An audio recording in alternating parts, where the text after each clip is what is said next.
Ano ko sinabi? Ayun. Ano may nangyari kasi sa akin? 1990. Hindi ba ako yun? 99 ba? 1999. May nangyari sa akin. Eh, kasama ko siya. Hindi yung pwede siya doon. Sa labas lang siya. Saan yun? Dito, Isabihin mo dito na lahat, ma. sa station. Police station. Okay. Sikat na sikat kasi ako nun eh. Eh, hindi siya pwede doon. Hmm. Kinuha siya ni nanay, tsaka ni Uncle Bruce doon sa presinto. Eh, hindi nga pwede.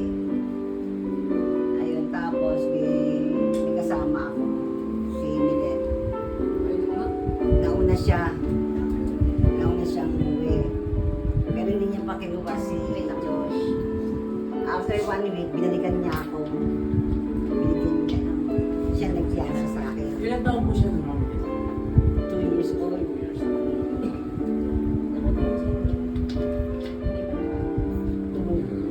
Okay, and Hindi mo ulit sa amin. Siyempre, para alam mo lahat. Tapos, ay naglalakad na siya eh. Oh. Sasalita ng konti. Binalikan ako ni Milet. Pag-binalik ni Milet, lumabas ako. Pinakasabi na ako. Kaya nag-usap kami sa bahay. Bumalik ulit siya. Hindi alam sa kanila na binalikan niya ako eh. Kasi ayaw yung sa side niya na balikan ako. Eh si Josh lang ang gustong kuhanin. Sabi naman ni Milet, hindi pa pwede yun. Kailangan kausapin si Kit kasi yan ang nanay. Ganun. Eh nag-usap naman kami ng maayos. Di ba baka uwi na ako. Gabi-gabi andun siya. Pumupunta. Eh, ayaw nila uncle niya na tsaka nila nanay na hindi to yan si Josh. Hindi. Ganun. Eh gabi-gabi nag-doorbell. Gabi-gabi pumupunta. Kasama sila Brusing, si Babette kasama, si Dong. Sabi ko, eh kaysa nang nag-aaway sila ni nanay, pinapalayas ni nanay, mas ganito, sumaganong kayo din. Bumalik ulit, nag-usap. Sabi ko, sige na, sabi ko, hindi nagpa-detox kami. Detox detoxification. Una ako nagpa-detox, tapos sunod siya. Ano, sabi nila, favorite ko ni si Kit, tsaka si Josh. Nag-stay kami sa BF Homes dito, habang si Milet nasa Medical City. Eh, ang hirap kaya ng kalagayan namin ni Josh no. Eh, kinausap ko si Milet. Sabi ko, Sino po si Milet? Ano yan? eh, yun nagpalaki sa kanya. Sabi ko, sige, ayusin mo na rin yung buhay mo. Sabi ko, basta huwag mong papabayaan. Siyempre, wala akong trabaho. Sino magpapakain, sino magpapalaki sa kanya. Ay, basta huwag papabayaan. Sabi, sige, dadalhin ko pa rin sa inyo. Yung nasahan ko na magkikita ulit kami, magkikita lang kami kahit isang beses lang isang buwan, sabi ko, eh hindi nangyari. Pumupunta kami nila Jack doon sa BFO, sinisilip lang namin yung lugar. Eh sabi ko, pasukin mo. Hindi, sabi ko. Kada mapupunta ako ng Paranaque yan, iikutin ko yun. Kada pupunta, minsan kahit nakataksi ako, tinitignan ko lang yan. Hindi naman ako pwede pumasok. Isang beses, pinagtabunin ako doon. Talagang, malis daw ako, papayaran daw ako. Ay, hindi ko naman binibenta yung anak ko, sabi ko. Yung palakihin lang na maayos. Talagang hindi ko kailangan ng pera, sabi ko. Makita ko lang ako na maayos. Kaya nagpunta ulit kami ni sige na, sabi ko.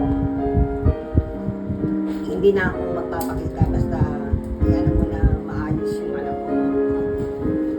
Para hindi siya magulo, hindi siya maano. Hanggang lamot, pupunta ako ng lamot kasama ko si Ulsing. Nakakita ako ng, benget, diretso, lamot, yan. Makita lang, hindi ko siya nakikita. Ayun. Yung last na, yung buhay pa si Power, ay nakatama raw kami.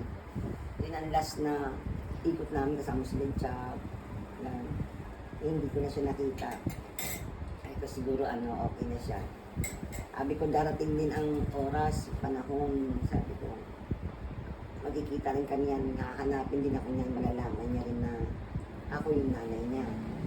Ito nangyari. Kaya ang pinikwento ko sa kanila si Joshua. Kaya pag pupunta ako dito, kasi hindi na ako pupunta dito dahil si Nanay Anita, sila Joel, si Joshua, kasi kilala si Joshua dito, dito sila Mayda, yung mga pinsan ni Boy, lahat dito. Kasi doon kami tumira ni Joshua sa dulo eh. Nahanap siya, hindi ko na masagot kung anong sasabihin ko. Kasi lang siya hinahanap. Hindi na ako nagbalik dito. Hindi na ako nagpakita dito kasi hinahanap lagi ni nanay. Joshua! Ano sasabihin ko? Hindi na ako nakido. Maalis na lang ako. Ayun, hanggang hindi na ako nagpakita dito. Nagpakita lang ako, wala ka nanay, yun lang. Ayun, nangyari na yun, nagkita kami. Masaya. Masaya yung pakiramdam, makikita mo yung anak mo. Diyos mo sa buya. Ayan, sabi ko nga, siguro naman hindi siya magagalit sa akin. Kasi maayos naman yung taong pinagbigyan ko sa at hindi siya magagalit sa akin kasi alam ko mapapaigi siya. Alam kong mabuti. Kaya malulungkot ako kung hindi siya napaigi. Diba? Kung hindi siya, lagi namin titignan yan, si Milet, sa lagi ini-stop namin yan. Penstyle pa nga dati, lahat, nakita, si Josie, sa ipalalo na to, Mama, ayun. Ang masaya ako ngayon. Ayan siya. Eto na, sabi ko, kompleto na. Pwede na akong mawala. Kasi kompleto na di ba? Hindi yung mawala ka ng, hindi mo man lang na yung isa, kulang. Masaya ako. Sobrang saya. Kita-kita naman namin. May picture ka developer guys, sulat Josh at 3 years old. Hindi mo makita Pero kung Wala sinasama nakakita, no? Marami pa sa... Kasi makala namin ng doy. Kaya sabi namin wala kaming proof na alam ko sinasama ko, di ko lang makita. Hindi, nasa akin pa. Sino ko sa akin? Inaano ko lang na, sinong Josh? Wala naman kaming Josh sa pamilya, kahit Josh ka wala. Nagtanong na lang. Ayun. Yan pala. Ang istorya. Yan, bit ko yan. Yung kotse namin ni Milet, andun na yung unan, lahat, damit, yun ang pinakabayan namin. New Maggie Magic Chicken Cube. Ang sarap ng chicken at magic sarap, pinasama na. Kaya sabi ko kay Aika, pag hanapin mo si Josh ha? Hinahanap ko na niya. Tsaka di ba, Sinabi ko sa ate, Panis.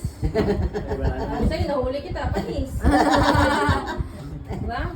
sabi ko sa ate mo, sabi ko kay Aika, si Joshua, hanapin mo ha, hanapin mo. Hindi ko alam na, talagang hahanapin ka pala. Ayun. Ating. ako din naman natin, alam ko sa Disney. Masaya, Ang masaya. galing nga kahit wala ka sa Siyempre. Mga kapal to. Bata pa lang ako, nag-promise ako sa sarili ko na hanapin ko si Josh. Oo. Yun yung ko na kailangan lahat ng kapatid ko mabuo. Oo. Hindi pa man din pinapanganak tong mga to. Oo. Gusto ko mahanap si Si Josh. Joshua. Kung sino yung wala, hahanapin Siya ang, ko. siya ang buso ko nun. Kala ko si Siya talaga ang buso. Sa GMA kami, maliit pa yan silang tatlo. Eh, may tissue dito! Dalawa. May tissue dito ka! Lalabas may tissue dyan.